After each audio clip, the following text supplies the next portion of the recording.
Hi guys, আপনারা কেমন আছেন? আশা করি সবাই ভালো আছেন, সুস্থ আছেন। আর আজকে আমি চলে এসেছি আমার রান্নাঘরে। দেখুন আমি আজকে কি রান্না করছি। রাত্রিবেলাতে একটু পোলাও করব আর আলুর দম করব। তা ভাত বসিয়ে দিয়েছিলাম, এখানে আলু ভাজতে বসিয়ে দিয়েছি, ভাত হয়ে গেছিলো। আর আলু সেদ্ধ করব একটু, তাই আজকে আলু সেদ্ধ বসিয়ে দিয়েছি। এখানে আলুর দমের জন্য আমি গরম মশলা ফোড়ন দিয়ে দিয়েছি, আর সঙ্গে তার সাথে কাজু কিশমিশটা ভেজে নিয়েছি। আর ভাত করে রেখে দিয়েছিলাম, ওটা আমি কড়াইতে দিয়ে দিলাম তেলের মধ্যে। এরপর আমি এখানে দেবো একটু কালার, মানে ওই ইয়েলো কালার হালকা করে দেবো, ফুড কালার আর কি। তারপর নুন দিয়ে দিলাম, নুন মিষ্টি সমানে দিয়ে দেবো। মিষ্টির মধ্যে আমি চিনিটা খুবই কম ইউজ করছি এখন, কেন চিনিতে ক্যালোরিটা বেশি থাকে। আর তার জন্য করে আমি একটু গুড়টাই বেশি ইউজ করছি, তাই আমি গুড় আর চিনি অল্প করে মিশিয়ে আর দিয়ে দিলাম ভাতের মধ্যে।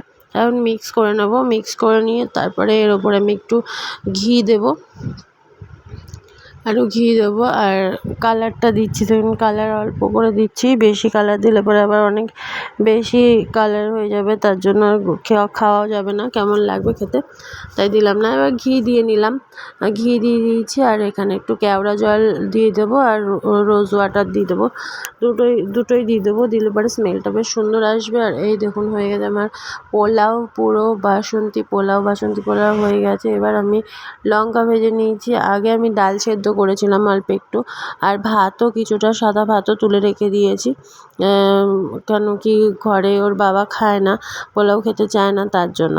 আর আলু দমের জন্য আমি এখানে নিয়ে নিলাম, এই মশলা বেটে রেখেছিলাম, আদা জিরে লঙ্কা বেটে রেখে দিয়েছিলাম, ওটা মশলাটা আমি তেলের মধ্যে নিয়ে কষিয়ে নিলাম।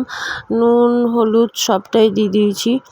আর দিয়ে এবারে ভেজে রাখা যে আলুটা, ওটা আমি দিয়ে দেবো, দিয়ে একটুখানি নেড়ে চেড়ে জল দিয়ে দিয়েছি। এবার এটা ফুটলে পরে হয়ে যাবে।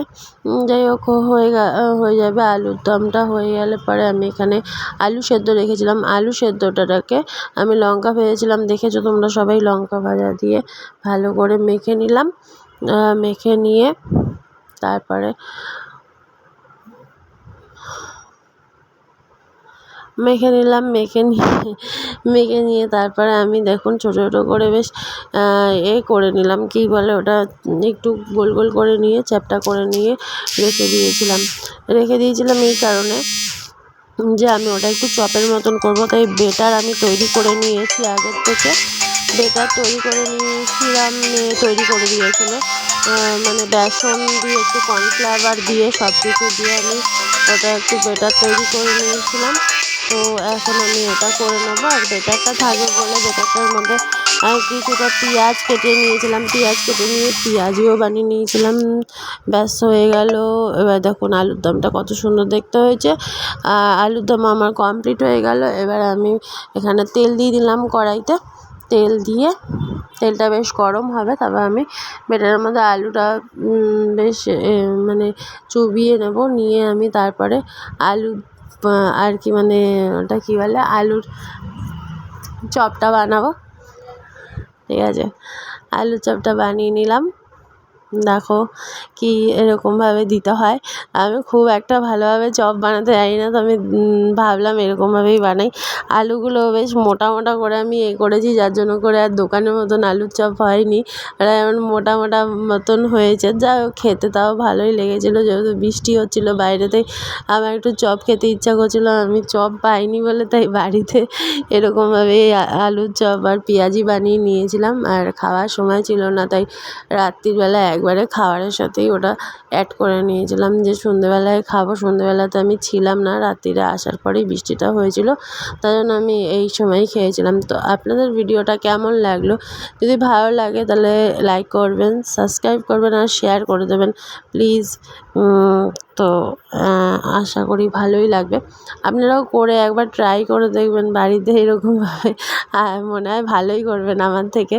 আমি খুব একটা ভালোভাবে পারিনি আলুর চপটা করতে। যাই হোক, দেখুন পেঁয়াজিও হয়ে গেছে, বেশ দেখতে ভালো সুন্দর হয়েছে, কিন্তু খেতে খুব একটা যে দোকানের মতন হয়েছে সেটা না।